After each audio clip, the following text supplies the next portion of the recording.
Buenos días. Estamos aquí cargando los camiones con la ayuda humanitaria para los campamentos de refugiados saharauis. La campaña la llevan a cabo las asociaciones que forman parte de la federación a lo largo de toda la Comunidad Valenciana. Este año, debido a la crisis, sí que se ha notado un poco de bajón con respecto a años anteriores.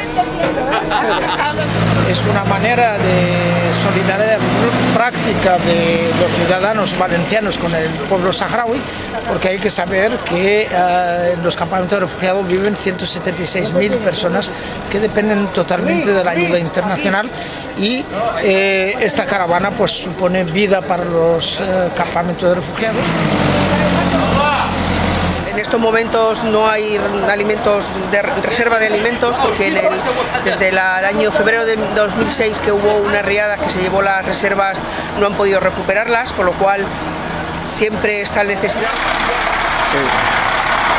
El pueblo saharaui lleva 35 años viviendo en campos de refugiados, porque desde el año 1975 que España los abandonó y los vendió a Marruecos y Mauritania, tuvieron que exiliarse porque su territorio fue ocupado militarmente por Marruecos.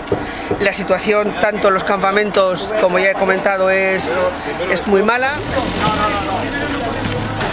Más del apoyo político que siempre las asociaciones de amigos del pueblo saharaui han brindado y que son lo que mantienen la llama encendida del problema del Sáhara Occidental, que ahora pues se abre nueva esperanza, nueva perspectiva con los acontecimientos acaecidos en Túnez y en Egipto, y que podemos ver sus precursores en el campamento de Mesín en el Sáhara Occidental.